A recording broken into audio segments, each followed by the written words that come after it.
you are in tourism. Simple as that. Even if you're just a wine bar, you are in tourism. We don't just a wine bar. I can say just because it's very, very nice. So you've got, even solar does well because of tourism. Every business does well because of tourism. Is this quicker? Even solar. Yes, you're right. I do apologise. Take that back. So without further ado, Jenny is going to talk to us about the Destination Management Plan, acronym DMP, that's just recently been redone. And there's a couple of hard copies there for you to just flick through if you like. I'm sorry, they're worth like lots of money. They gave us about 20. And so certainly printed copies are few and far between. And if you're a business, you should be aware of this, because this is where I suppose the government's going to be spending some money. Well, towards the DMP, if they're going to look at strategies, they'll look at certainly they'll be looking at any plan. I mean, anyone who's in business these days knows that if you're chasing grant money or money from the government, you've got to have a plan. So, and our plan obviously fits into the new. So I'm actually Destination Southern New South Wales, which is one of the destination networks across regional New South Wales, and we feed into. It's all good. Is it away Still here? there. It's a temperamental thing. It's a little bit touchy, yeah. We are representative of the regional areas, and we feed up into Destination New South Wales, which is actually the government agency. So we're a kind of not-for-profit, separate organisation, but obviously very closely linked. So just a bit of background about me. I work from home just south of Eden. For several years, some years, I ran a tourism business myself until we got burnt, and then we flooded, and then we had COVID. We didn't get it, but you know. So I come into this role knowing what it's like to have to go through all of the trauma of the events that we've all had to deal with over the last few years. So I'm very empathetic to what everyone has been through. So I'll just. Hopefully this is going to work for me. So it's not going to help me see the view here, so that's fine. So this is our region. This is our Destination Southern New South Wales region. I think we've got the best region in the state. So obviously this is you guys, the grey area. I cover the Eureka Beaker Valley and Snowy Monero region 3 days a week. Lots of driving. My colleague Alison covers the other 5 LGAs up around just north of the ACT, and obviously we've nearly surrounded it, and that's a really key market for us. So this is not doing the tricks that I'd like it to do. That's all right. What's going on here? I'm just going to start again and see if it'll. Okay, so these are the sub-regional councils and the industry stakeholders that are involved with us and helped us to build this plan. Our region does cover quite a large geographic area, as you can see. And that cord is very touchy. Yep. Well, we're just going to have to soldier on, I think. We'll just see how we go. What you may or may not know about the Canberra joint with LGAs, Gina would probably be well aware of all of this. This is very closely aligned with our boundaries as well. So we find that that's a really key stakeholder group to be involved with. Oh my God. What's going on here? Okay. Shall I? Yep. You're good. Are we good again? Oh, Yep. Till about the end of 2024. So to get us back to the pre-COVID figures that we were looking at, we're talking, you know, we're probably about 3/4 of the way towards the target of getting our figures back to the pre-2019 figures. So we're well on the way, but we've certainly still got quite a bit of work to do. And obviously with all of the factors that we've... So is it just COVID recovery, this recovery thing? Is it just called COVID recovery? It's just recovery because the area that I work in obviously had bushfires, fires and floods and COVID. So we really had the triple whammy. All 3 of the LGAs that I work in have been really heavily impacted. And I'm still recovering. I mean, I was really stoked today when I drove up because a fair few of the potholes have actually been fixed Yeah. in the last little while. The last trip I made up here was horrendous. So Yeah, it's quite tricky. I'm really sorry that No, I can no. probably turn Yep. this around. The visitation figures in comparison with other areas, so we've got the Snowy Mountains sitting at 2019, we were at 2,815,000 nights, as opposed to 2021, 1,797. So you can see that we're still lagging and we've still got quite a bit of work to do. Oh gosh, this is really nuts. It is a new laptop, so I'll use that as my excuse today. The regional share for the Snowy Monero regional area in across the whole region, you're talking an 18% total tourism share, domestic overnight 24%. So it's kind of, you're sort of sitting pretty close to both Jindabyne and Beach Valley at the moment. The role that Destination Southern New South Wales has is, a lot of it is around engaging with Destination New South Wales. They're the funding body, they're the ones with the money, they're the ones that make the decisions about grant funding, event funding, all that kind of stuff. So, I mean, advocacy is a big part of what we do, because I think anyone in a regional area gets that.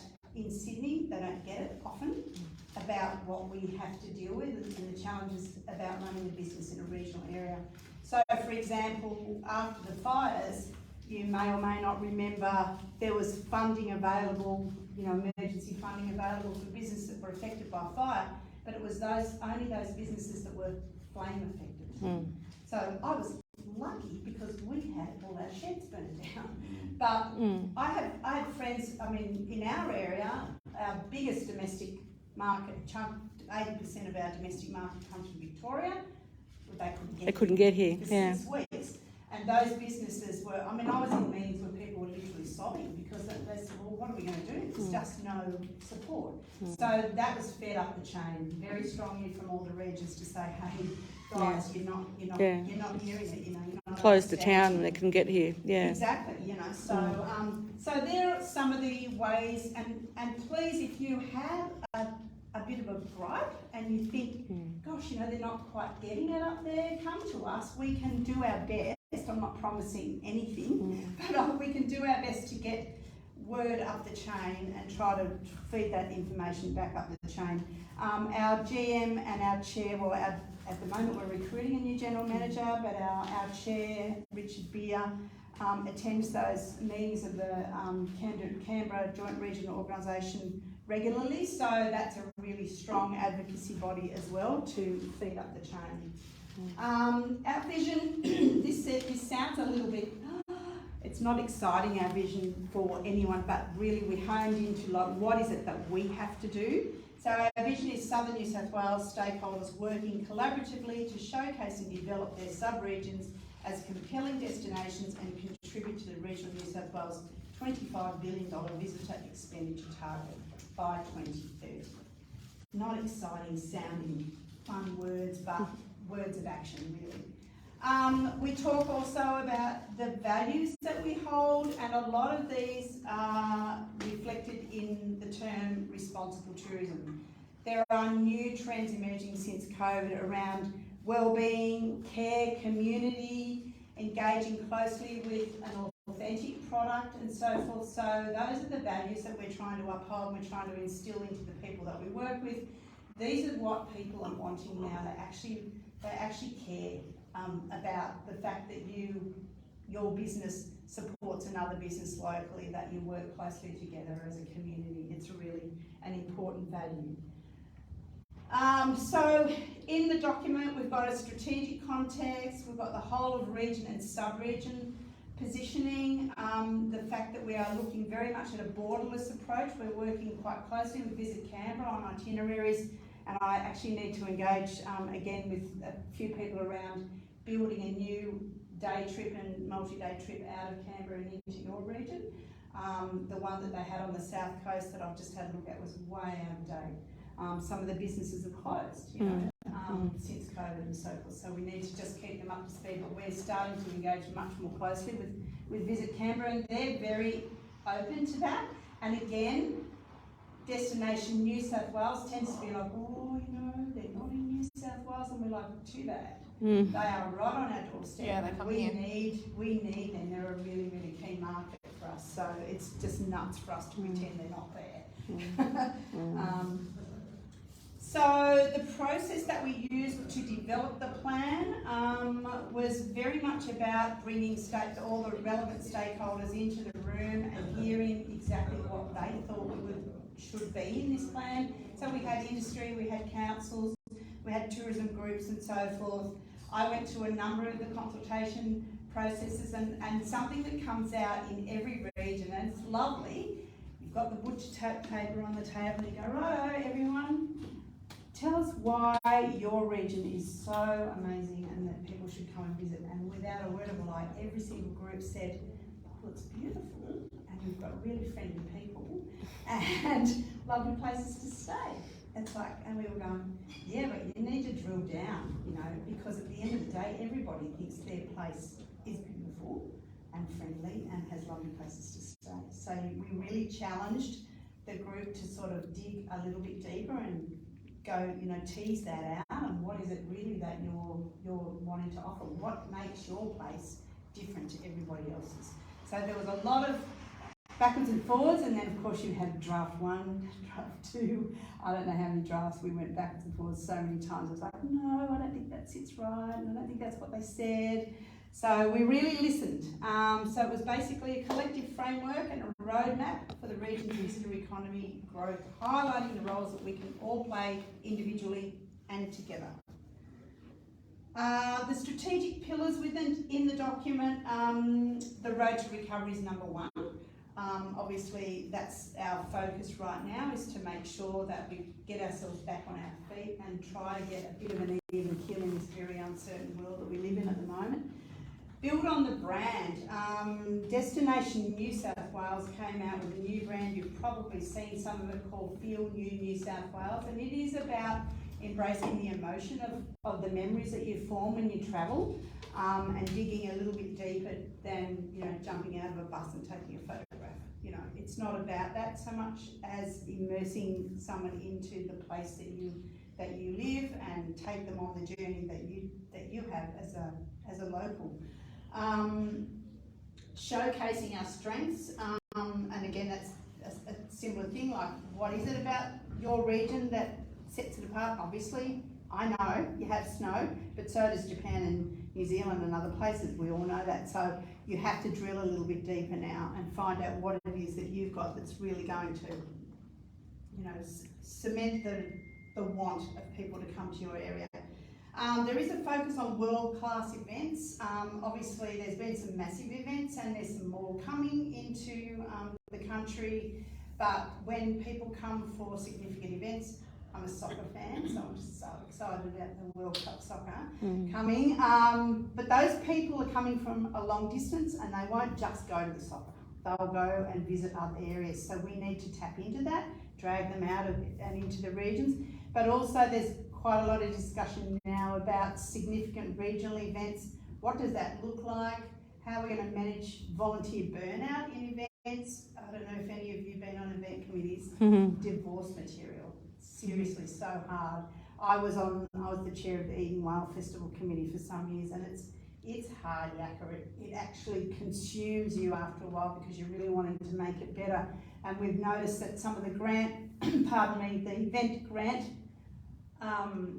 criteria is just so difficult to meet, in that it'll have things like, you know, you've got this amazing event, you know it works, it's taken you 3 years to get to the point where you think this actually works and we can make this sustainable. You go for a bit of funding and it says you need to actually add another sub-event or a new element of your event into the event, and you think, oh, I haven't got the energy. I know we go through this with Narooma Oyster Festival's just been like, how more can you do with oysters?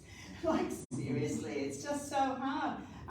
That is part of the advocacy role. We're going back up to them saying, this isn't sustainable, you're actually burning out good people in communities because they just can't manage another part of an event. They just want to make the event they've got better and draw more people into the region to enjoy it, you know. So all of those things are on our bucket, our list of actions.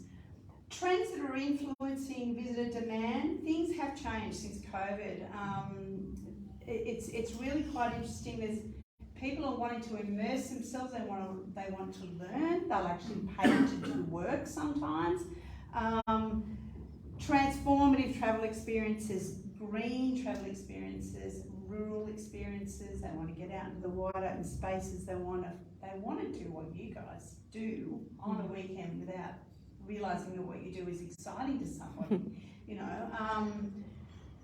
Travel is self-care. I mean, I know the word well-being has been, thrown around a fair bit. It's there, and it's not just about saunas and spas. It's about beautiful walks, mountain biking, getting out into the fresh air and enjoying that kind of rural experience. So these are all listed in. So I'll send you a link to the document. Please read through it, because I'm sure that it'll trigger some ideas in your head. Our positioning and our advantages, the beauty of the region that I work in is that there's 3 quite diverse sub-regions within our region. So you've got that bountiful harvest and the wine region around Canberra. You've got the south coast, and you've got the snow and the mountain biking and the mountains and so forth. So it really is a beautiful picture and it's just got such a compelling reason to keep people in our region for longer, because they can drive from one area to the other, and it's such a different landscape and so many different experiences that they can have. The word experience. On the 4th and the 5th of April, I implore you to register for some workshops that we're running together with the Council and Tourism Snow Mountains, called Unearth Your Tourism Potential. We believe that there is so much potential in the area, but what we want at the end of the day is a bookable product. So we want somebody in wherever they are to be laying in bed at night and going, oh, I need a holiday, where am I going to go? Through the tourism Snow Mountains, beautiful. It's an altitude thing. They might pop that up and they think, yeah, this is looking pretty good. I might go there, I want them to be able to go, bing, I've booked your accommodation. I've booked that experience, and I'm going to spend time here and do things. So that workshop, we've worked very closely with the likes of Gina and Gina's team, Tourism Snow Mountains, and we've really worked it up. And on the afternoon of the 4th of April in Cooma, we're going to be holding a workshop that will have a panel of speakers and some examples about some of the ways in which you can almost accidentally fall into tourism. One of the key speakers that we've got coming up is a lady called Karen Taylor, who runs a business called Ryefield Hops. Has anyone heard of Ryefield Hops? So Ryefield Hops is a really lovely story. Karen, and it goes way back to me, Karen went to school with and uni with my son. She's a cardiac and sleep physician. She married a local guy whose parents used to run a dairy farm out at Bemboka.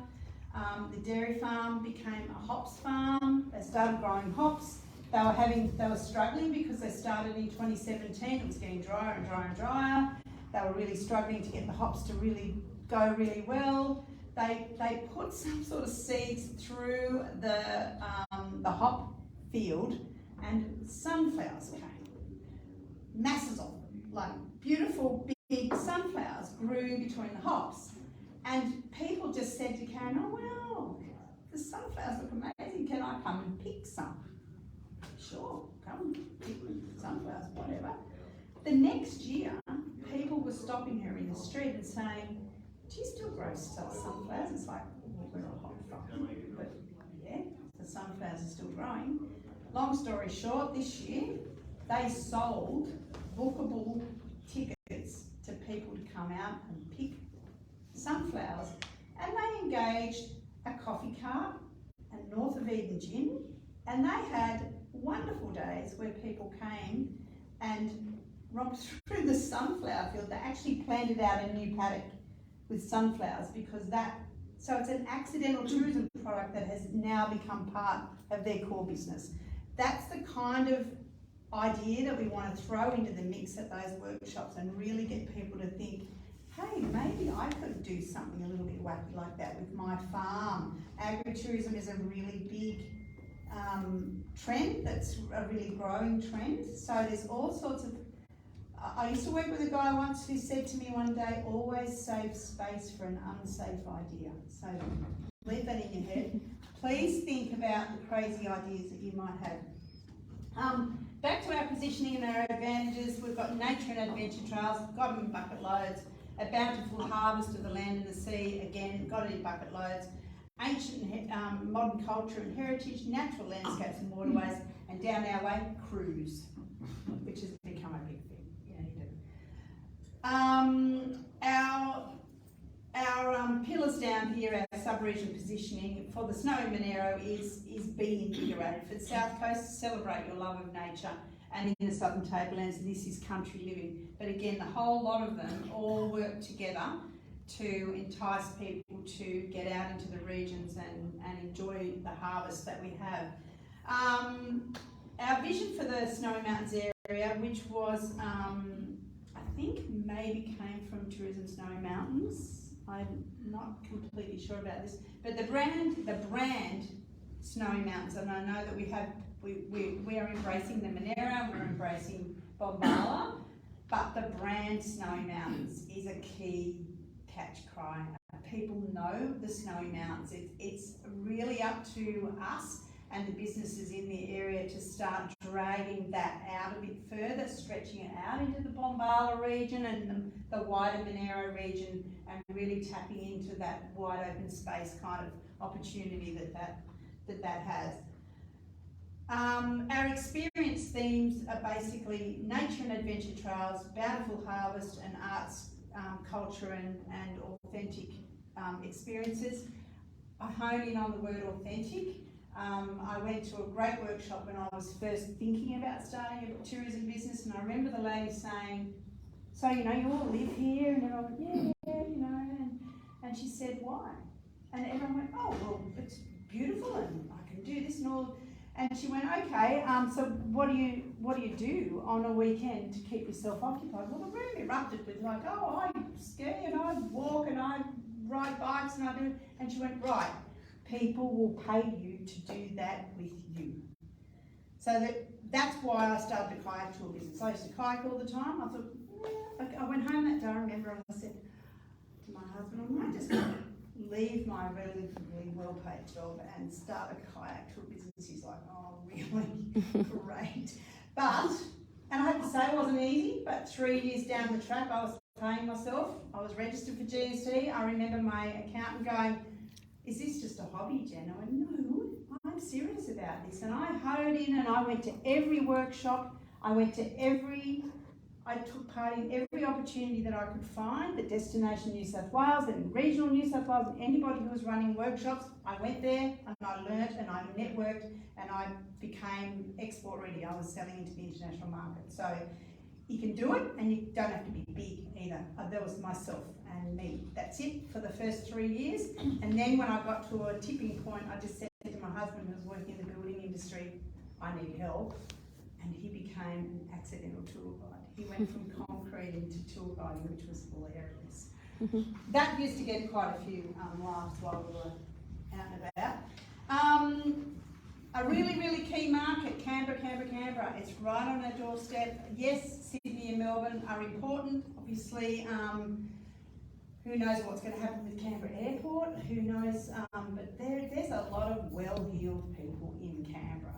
And one of the people we've got on the panel also for those workshops is a young fellow who runs a bar in Canberra and also runs a business called Picnic Boats or something on Lake Burley Griffin. He had to jump through all sorts of hoops to be allowed to do this, but he's created a tourism experience where his bar provides the grog and somebody provides a picnic hamper and people chuff around on Lake Burley Griffin and he's become a tour operator. So he ran a bar, he's now running a tourism business as well. But what we've asked this young man, his name's Nick, can't remember his surname, he's coming to talk us through what is it that the Canberra market really need, and what they need is consistently open businesses. Hit and miss, I might not open today because I'm not sure I can be bothered going to cut it with this Canberra market. They're well heeled, they've got money in their pocket, they've got deep pockets. Let's cash in on that because, and I was talking to Olivia earlier about this. I know I get the staff shortage thing. Everybody's suffering the same things right across the board, the housing shortage, the staff shortage. But I would like everyone to start thinking, okay, that's the challenge, but let's try to meet the challenge. If you're running a hospitality place and you've got 15 things on your menu, cut it back to 5 so that you can do it. If your chef leaves, put something on your menu that you can cook or somebody else can cook. I've got, I was talking to Kelly Eastwood from Eastwood's Deli in Burnie. She's trained 2 of her young staff members to create the meals that she said, really, you just have to go there. I think that we've got to stop. We were in our area, I know, hanging on that victim mentality. It was like poor us, we got burnt, we got flooded, we've had COVID run through, but so is everybody, and it's time for us to start looking towards the future and how to pull ourselves back out of that, I think. So the Canberra market, let's sell stuff to them. Vibrant events, I know that you have some really key events up here, and again, like I was saying, we are advocating up the chain around the fact that event funding is really, really difficult to meet the criteria for, and we're working on that. But keep talking to us if there's ways that we can help. Don't hesitate to ask. The self-drive market is massive in regional New South Wales. We all know we don't have the luxury of public transport systems and things like that, and we've got big distances, but there's an attraction in that, and a lot of people, you would have seen in those weird periods when Sydney was allowed out, and no one could come up from Victoria, and no one could come down from Queensland. People were pushing out right. I mean, I literally live like 50 k's north of the Victorian border. We're like the end of the earth, and people were turning up and then like, I've never been this far south. And you'd think they were at like Antarctica, the way they were carrying on. But that was an exploration, and that has opened the eyes of our key domestic markets to what's on offer if you just go that extra mile. So I think that's another really key area. Spectacular landscapes. Don't even have to tell you what you've got here. You know what you've got here. It's absolutely amazing. And so what we want, it's all very well to have walking trails and mountain bike trails and great. I want to learn how to trout fish. I can't find anyone online. Trout fish. Fish for trout. What do you call it? Fly fishing. Fly fish. I know you have to go like that. But I really want us to have somebody up here that has a bookable product, yeah. product there. I'm like, where are you guys? So we need to get those people He's based in know. Thredbo. Beg your pardon? He's based in Thredbo, has been for years. I know, but I should know, but I don't, because I live down there and I'm online. This is the key, this is the thing. You can't just assume people are going to find you these days. They have to be able to find you online.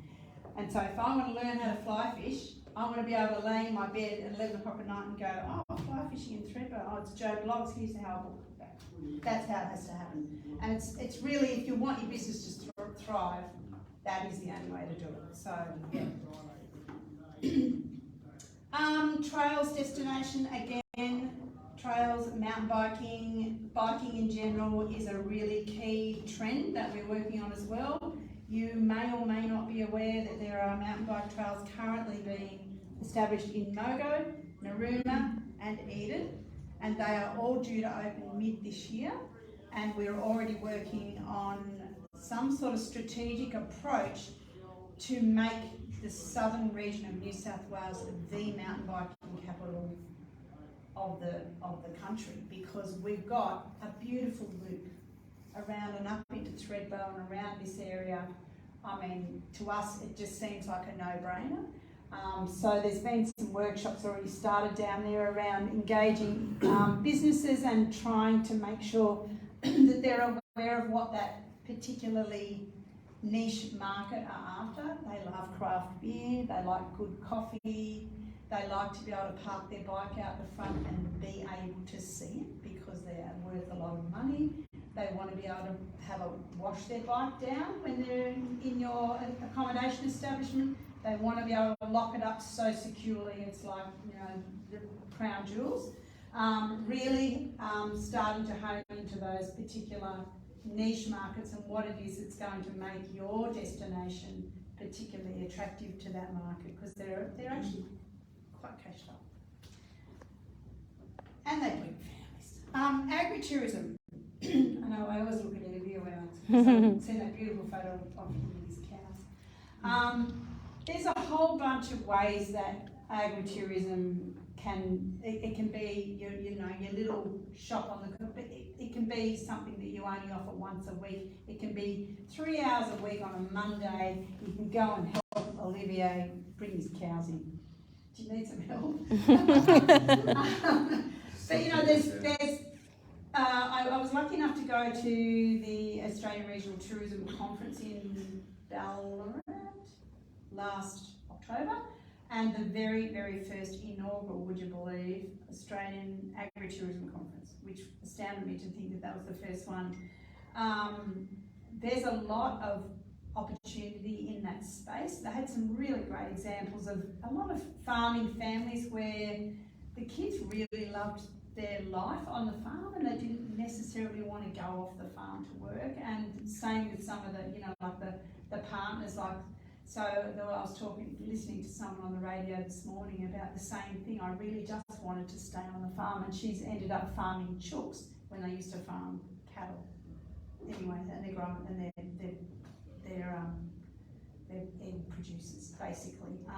So there's ways in which that can happen, but and again, that's that thinking outside the square kind of thing, where my colleague Alison has a particular client over there who runs an alpaca farm who was struggling in the drought. Somebody said, you know what, people probably pay to come and look at your alpacas, and she's like, why?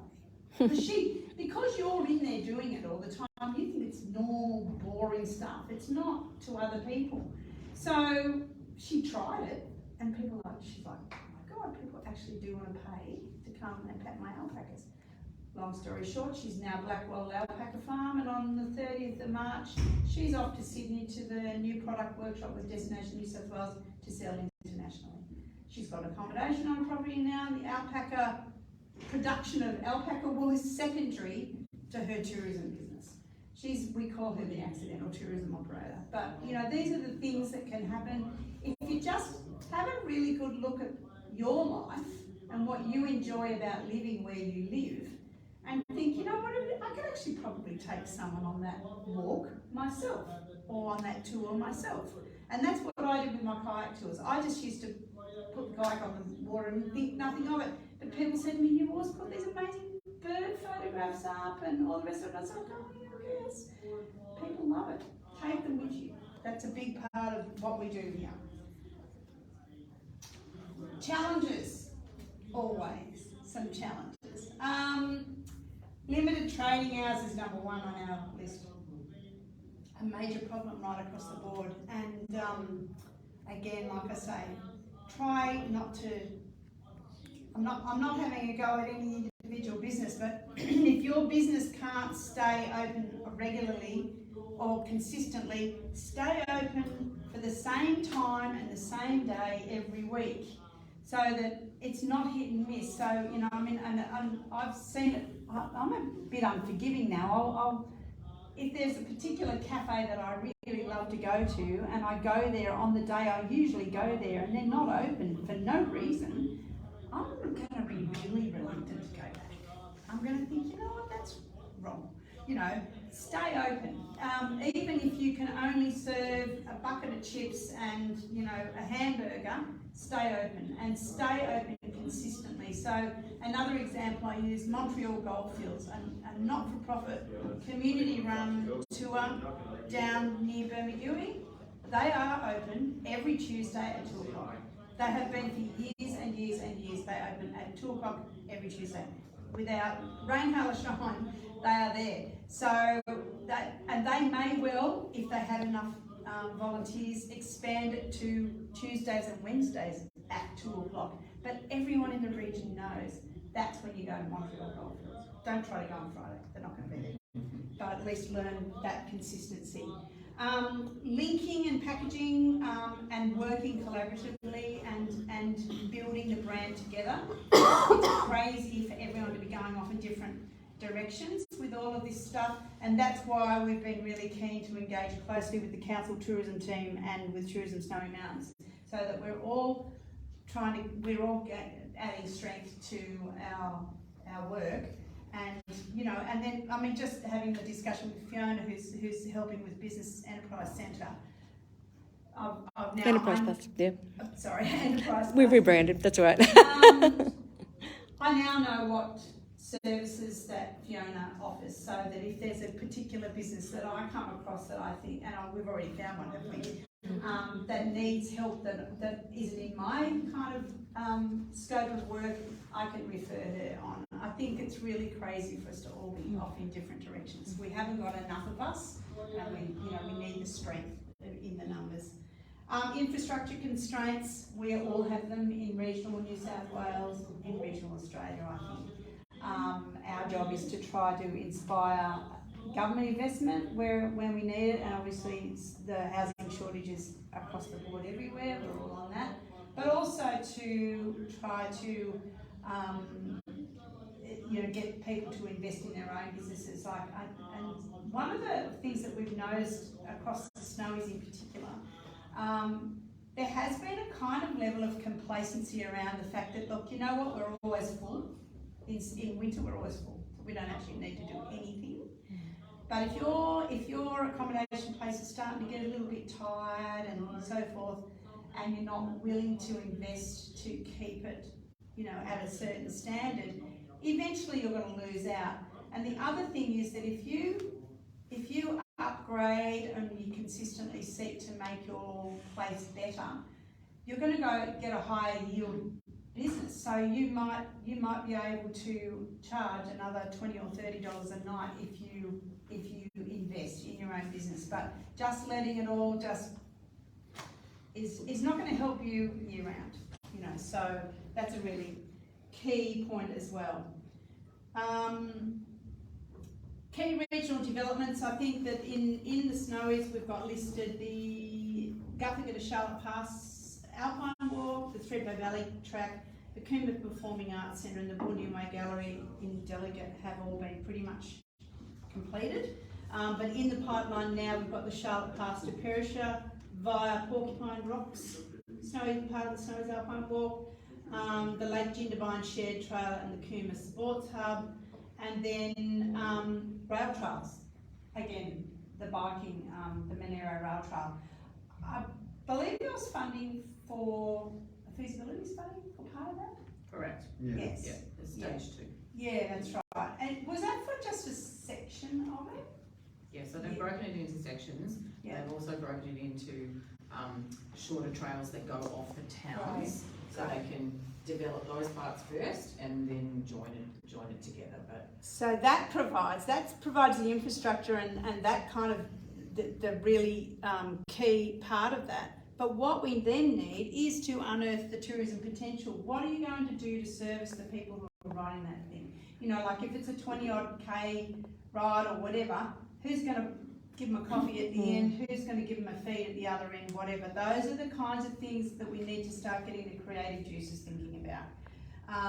If it can't happen every day, think about how it might be able to happen every now and then until you start to build, because they're the things that those people, the only way to reap the benefits of that, you're not going to reap the benefits of that if they just come, get on their bike, ride and go home. It's not going to do anyone any good. What we want is money out of their pocket.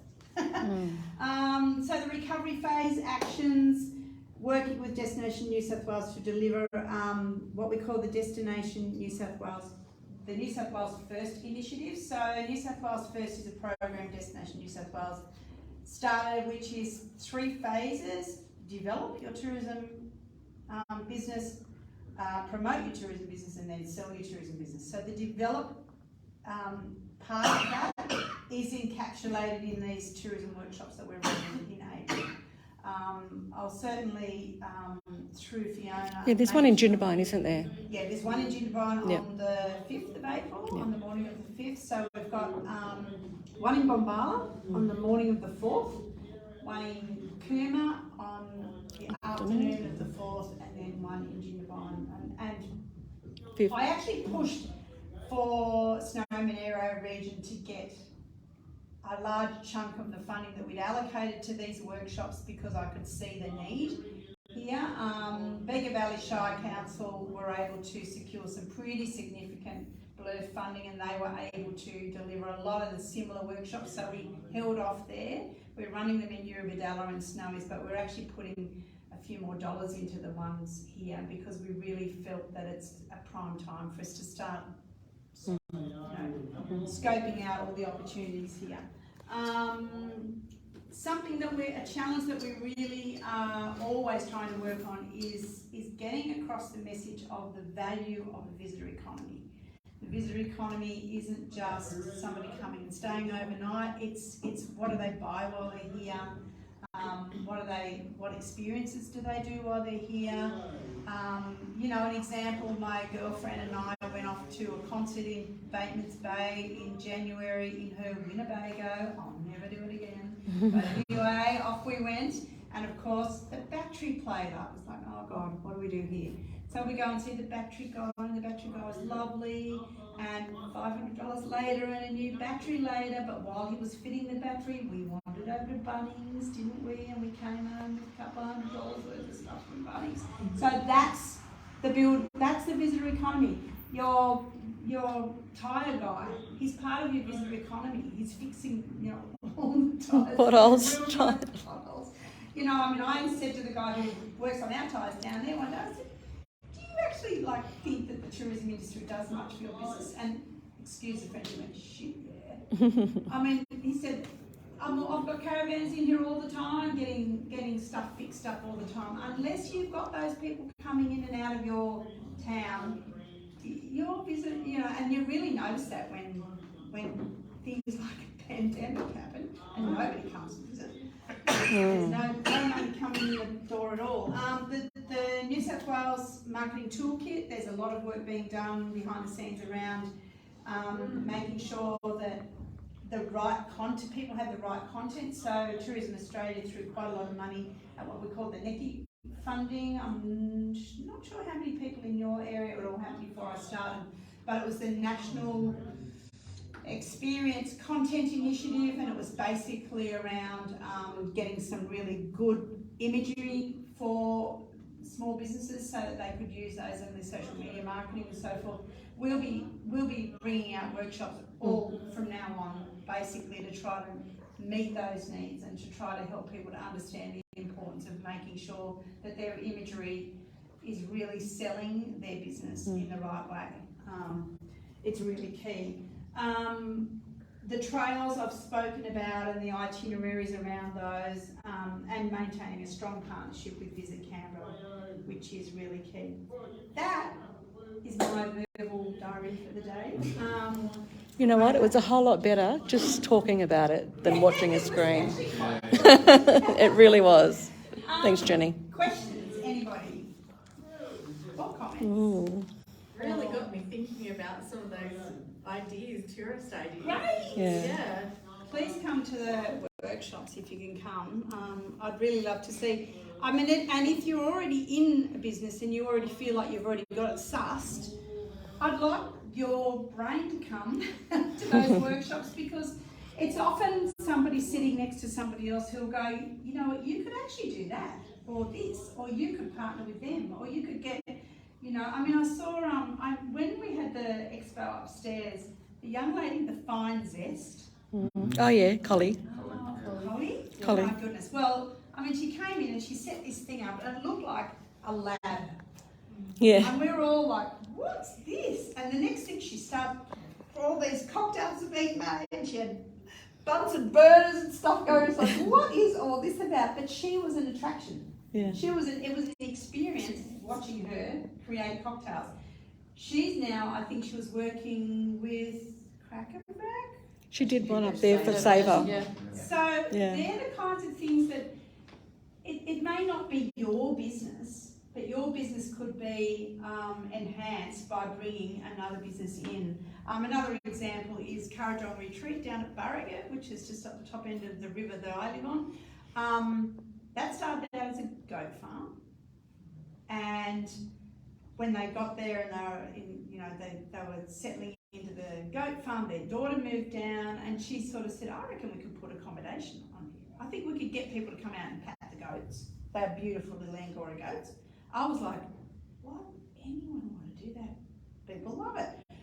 They've now created, and they were able to seek some part funding through one of the Destination New South Wales grants, and they created luxury tented accommodation. Have a look at it. It's Currajong Retreat. It's gorgeous, absolutely gorgeous.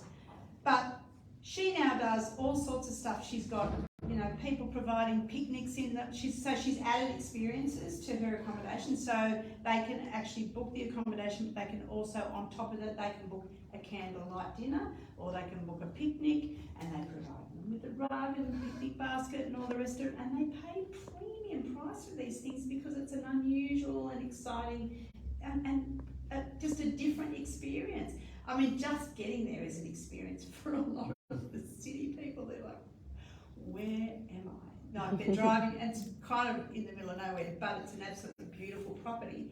But yeah, another example, every time I think about this, one of my friends ran a tourism in an accommodation place down near Eden, and she had a German couple in one day, and they said, we've heard that in Australia there's dogs that run around after the sheep. And I said, yeah. And they went, we want to see that. And she went, really? Like, okay. So she put them in her car.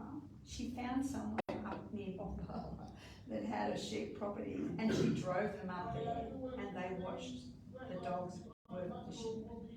That's an agritourism business on its own. And you guys might think, really, like, it's no biggie, but I think that I would really love for people who are in your area to think, what I do on a weekend might be just to me, but it's something that other people might find really, really amazing to do. And then you add on those little bits like the picnic rug, the picnic, the glass of wine, and it becomes a tourism experience that people are quite happy to pay for because it's different. Keep people in the area longer. Absolutely. And The idea this is one day, that one day. Absolutely. Oh, we need to do that. So Absolutely. say third, fourth day. Yeah. And and that's why that we really are going to work very hard on bringing people together into the rooms, into these workshops, and we're going to try to run them as often as we can because it's really key.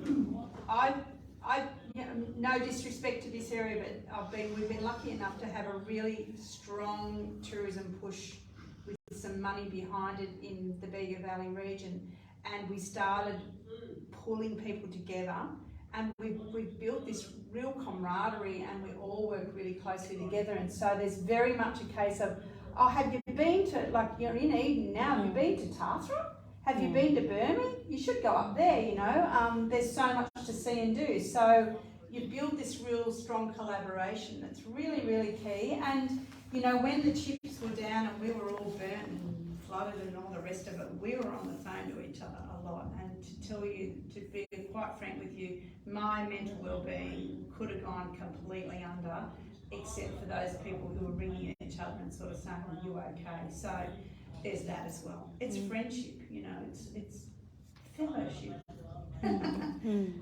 Yes. Well, last Easter there was the Destination New South Wales sponsored the tribute bands. Oh yeah. I'm just wondering what happened to that. Good question. I'm not across that, but Gina might know. Talk to it if you want. There was funding for 3 years. Yeah. Unfortunately, the funding was not attached to a location, and the Tribute people decided to take their festival elsewhere. Down the coast, I believe, or? I'm not 100% sure. Yeah. But yeah, they decided to move it, and yeah, And where we did thought the funding was Secure it's here. It's here. So where did it go? I don't actually know. I think it's gone down the coast somewhere. Unfortunately, they said we didn't get the numbers we were expecting, and I think that was a little bit unrealistic, given it was still in a period where people were nervous to get out in crowds. Oh, it was So, still I don't COVID think sort they of gave it a affected. chance, but that's my Oh, opinion. really? Yeah, and it would have been good to come back again, like the Snowy Classic is coming back this Yeah, year. yeah. On the 1st of April, they're giving it a second shot. Yeah. And I think that's really good, because they had a lot of challenges in their first year as well, but they're sticking to it, so, yeah. I mean, there have been a few of the events that have really downscaled what they're offering, but they're still holding the event, the core part of the event. Events, you know, no one needs to be told that that was probably one of the most challenging areas of anyone, you know. How do you how do you hold an event when no one can come together? But I mean, some really innovative stuff came out of it.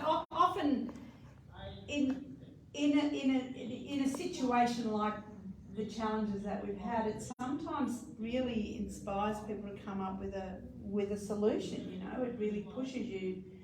It's not easy. No one ever said it would be, but always saves space for an unsafe idea, I guess. Any other questions? Jenny, probably a good example is what Lake White are doing this year. So Yes. it couldn't happen. Exactly. Still got Exactly. ones, Yes. And they've Yeah. outside the box. That's Yeah. right. Yeah. And so there's a benefit for that, you know. So cash in on it. Yeah. Have you got a mobile van? Oh, it'll come Location. straight past us, yeah. But it's coming straight past Oh, my it's going past me. bar. Oh, thank you. And that was the thing, That's because when it was awesome. down here, it was like there's so many venues and local people that would love to be serving food and drinks and everything, and instead they were getting vans in and stuff because you couldn't have it down here, because you can't get necessarily takeaway liquor licenses, for example, unless you've done it already, you know. Yeah. and Oh, take 6 them months. off Change the their course. van. And so now the fact that it's actually going through town, I'm going to be able to be past the venues that are here and sitting But here. again, there's Really lessons exciting. to be learned in that. You now know that. You now know how long it takes for that to happen. Like I know when we were running festivals down there, any festival, we have to have a traffic management plan, which was always the biggest nightmare because everyone just wanted the damn street parade. And it was like, oh God. And we had to get a surveyor in, and we had to pay the surveyor to do the plan and all this sort of stuff. And then we found out that the traffic management committee only meets quarterly.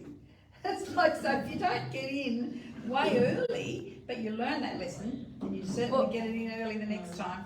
That's the thing though, it's not always like about the venues. Like sometimes these events get organised and the local venues are like, why are we getting external people in when it could be local? And so it's that kind of thing that's really nice to see the town is So who actually... actually runs Lake Light Festival? Is it a... I'm on the committee. Karen's on the committee. We've got a board and volunteer committee. Yep. And we meet regularly and organise, we all Yeah. get different tasks and organise it. It's all run by volunteers. Yeah, it's Don't awesome. meet people. Oh yeah, no, we Always talk. But Always this keep is, talking. it was a big thing that was spoken about, wasn't Yeah. it? After it couldn't happen, Yeah. that everyone was like, why doesn't it go through town? There's What so a- many different locations. Sometimes it's like ping, the idea pops up. You think, hey, why don't we do We this? don't have to organise food. You don't have to, yeah, That's one thing we exactly. don't have to actually It's actually made do, it easier. and Yeah. it's going to support the Yeah. businesses. Yeah. So that's like a big tick, a big win. Yeah. Yeah. And, you know, road closures and things like that aren't upsetting when the Don't. local businesses are getting the business. When there's things that's like, you know, there's so many road closures Yes. and yet all the external businesses are coming in Yeah. to take the tourism money. The local businesses don't get annoyed as Yeah. much, I guess. You'll always get someone annoyed. Yeah, that's it. If it's actually going within the town. Unfortunately, social media allows the voices to come out a little bit, but you know. I wanted to mention, I I like the mindset that you're speaking about, and I think a lot of people in business, we forget to, when we come across a challenge or a problem, we forget to think, oh, okay, so like, could this be an opportunity to change things and still have a great business, even though I'm faced with this challenge? Like, often you get bogged down by the problem and like, oh no, what am I going to do? But like, the mindset that you've been talking about is to start thinking about other opportunities or how you can get other people in to help you, or and I think that's important for all. I mean, look at some of the. It would have happened here too during COVID with the coffee shops. When you couldn't go into the coffee shop. There were one or two down our area that really went bang straight away. We're going to put a window in, and we're just going to turn the counter around, and we're going to serve the coffee out the door. Well, they still do. They still do that. Because you know what? It saves people hanging around in the foyer waiting for their coffee when all they want is a takeaway. They're all still out there. They've got little seats out the front. It actually draws people in because people see the people standing out the front. And it's kind of all that. I think that you've got to always try to think positively in your business, because it can be very easy to get bogged down in Sometimes change can be the thing that you needed. It totally. Like hops not growing, but sunflowers growing. They just seized on that opportunity and made something of it. I mean, they're as happy as Larry. And also, with their social media marketing, every second person I knew went and picked sunflowers and was photographing themselves in the sunflower field. And that then talks about rye-field hops, and it's like, oh, what are rye-field hops? Oh, look at that. They produce hops, and they then now do craft beer, and they work with Longstocking Brewery down in Pandora, and a number. Both of our local breweries here use them, Jindabyne and Jindabyne, right? Because I went on a hop tour. Go there. It's really cool. Interesting. And I had no idea about how beer was made, and feeling the hops and the smell. It's great tour. Go there. It's great. So, and then they were at the Eat Festival in Merimbula recently, selling quite expensive little 4-packs of. People were all buying it. They were walking around with them everywhere. Always say. Absolutely. Any other questions? How do we get an electricity power grant for the Canberra Buying Club, which is based at Bunyan? That is probably out of my scope, electricity grant, but look at Regional New South Wales, because they're probably the key government agency that would look at that kind of thing. I know down our way there are a number, like Cabargo and Eden, are working on microgrids to keep the town powered when there's a disaster. I don't know whether that's the kind of thing that's a bit beyond my scope, sorry, but maybe Regional New South Wales. Oh, we've got one of the best high altitude wave soaring locations. Do you host events there? Yeah, every August. There's an event grant, event infrastructure grant open right now, and you have to be quick though. I think it closes like 29th maybe. Okay. So. Awesome. Why do all those grant facilities always close so quickly? They literally So give you a don't month get any or 5 money. weeks. Thank you. Finally. I tell you something. I mean, I used to run the Sapphire Coast Marine Discovery Centre down in Eden, not-for-profit community organisation. Banged my head on the wall all day, every day, trying to find money. I learned a lot about writing grants because I wrote them till the cows came home. But what we had was a wish list. So if you've got ideas that you want for your organisation or your business, have a wish list on the back of the door. Wouldn't it be great if we had that, and that?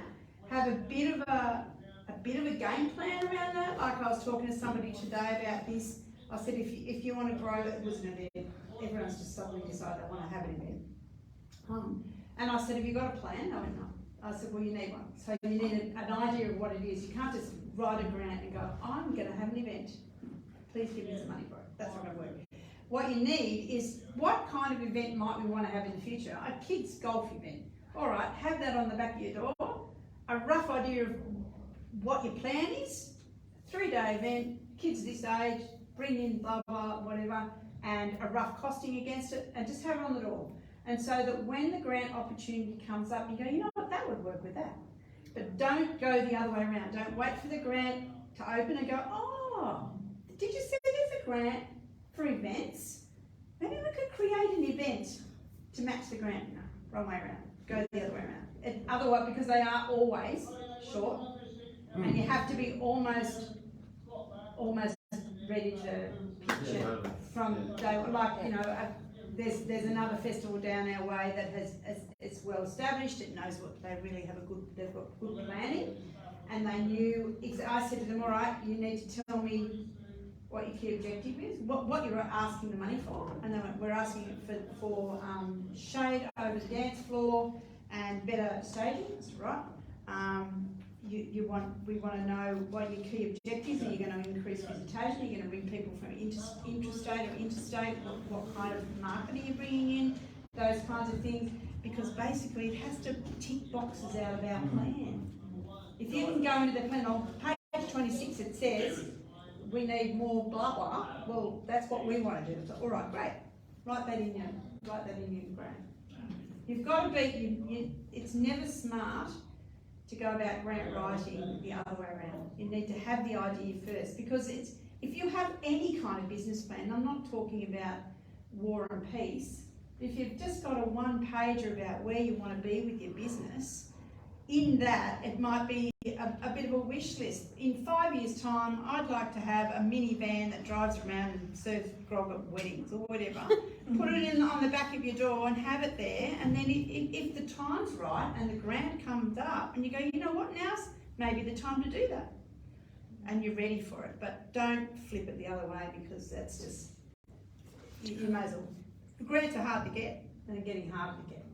So you really have to have a slick application. Do you know of any grants that would be big enough to buy, like, for example, boats for the sailing club? Like, we've just been up to this development regatta in Newcastle, and we've got she sails growing, and we would love to be able to get people. Oh, she sails as in Jackie. Is that Jackie? She's up north of. At Newcastle? No, she's. It's like this program for women sailors. Yeah. And like, so we've got some pretty old boats. We want to get more like boats like what they've got in Newcastle. Or we want to get people to come and do development regattas here and stuff like that. Like, Have you thought about the Wooden Boat Festival people in Tassie and inviting them to have a wooden boat festival on your lake? They have a wooden boat festival in Narooma too. It's a thing. That kind of starts planting the seed. You're going to be hard pressed to get someone to buy you a boat. We found some, but like they didn't exactly fit like the criteria. Yeah. Keep looking though. Keep looking. Sorry, sir.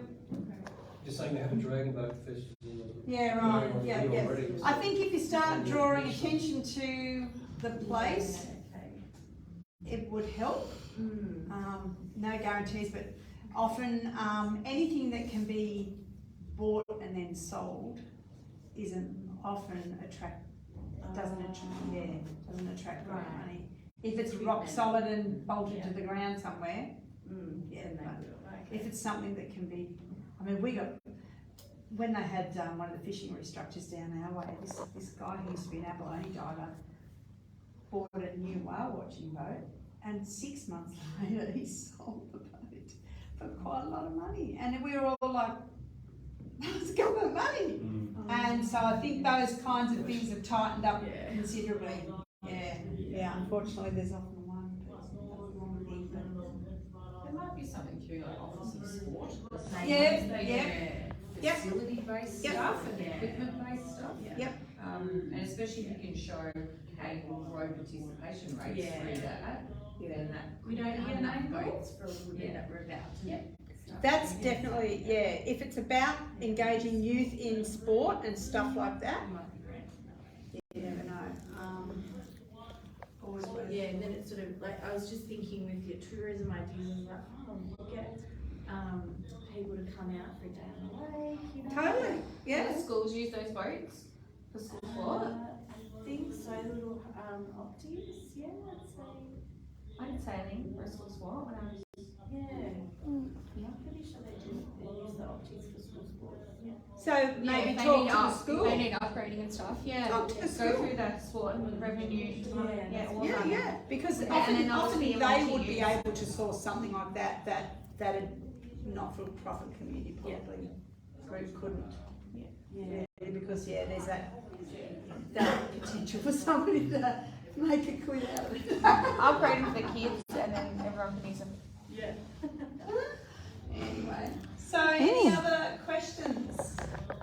Sorry if I've bored you. No, it's been very good. Such an important document. It is a great document. I'll make sure What that would, what would be really Yeah. interesting next time there is a DMP though is to review some of the achievables with Yeah, this absolutely. DMP. See. Monitor it and then tell us how well it went last Yeah. time. Yeah, Is this yeah. online? She's going to send us the Yeah, link. no, Yeah. well, I'll make sure that Fiona's got it so that Yeah. she can send it out to everybody. If you've got my card there, I would love to know who you are. Please feel free to send me a quick hello, I'm so-and-so email and I was in the room. Because then I'm going to badger you to come to the workshops. Shouldn't have said that part. I mean, I was going to badger. These workshops are just a great They're so opportunity to do good, more they really networking are. if nothing else. Yes, I mean, that's really, I've been to so many workshops, but really the key part of it is that networking because you kind of set the tone and then, I mean, I've said to Gina and Christy, we might get halfway through this and if they're all talking, I'm just going to let the slides roll. That's what we want people to do, is to share ideas and kind of go, oh, you know what? I mean, have you heard of Captain Sponge's Magical Oyster Tours down at Pandora? So Sponge and I were in the same workshop when we first started, and through the Marine Discovery Centre, we got some funding through the CMA at the time to get kids to understand the oyster industry. And we called it Grow Your Own Oyster, and we took small school groups with their teachers out on Pandora Lake with this guy whose nickname is Sponge because he drank a lot when he was a kid. And he would take them out and explain the life cycle of oysters and how oysters are grown, with the idea that you can't just become a farmer of any type really now without having some kind of understanding of how it works. Anyway, the teachers were saying, there's so much fun out there, it's so interesting. So Sponge and I came to this workshop, same kind of idea. It was like, people seem to think they'd like to come on my oyster punt. Well, guess what? People are still going on Sponge's oyster punt, and he takes them around the lake and he tells them how oysters are grown, and he's selling into the Singapore and China market. Like, people love Sponge and his oyster boat. You should do it. It's a fun tour, and that's just another example of somebody taking someone, and it's an authentic journey. He just takes people to work, basically, with him. So what you do for work or what you do on a weekend around this area, it may well be something that someone's quite happy to pay to do with you. Yeah. Thank you. No worries, thank you. Absolutely brilliant. Thank you. Yep. Oh my goodness. Fiona. Feel free to hang. I can we're not stop finished. now. Feel free to hang around. Talk to somebody you don't know, because we all know each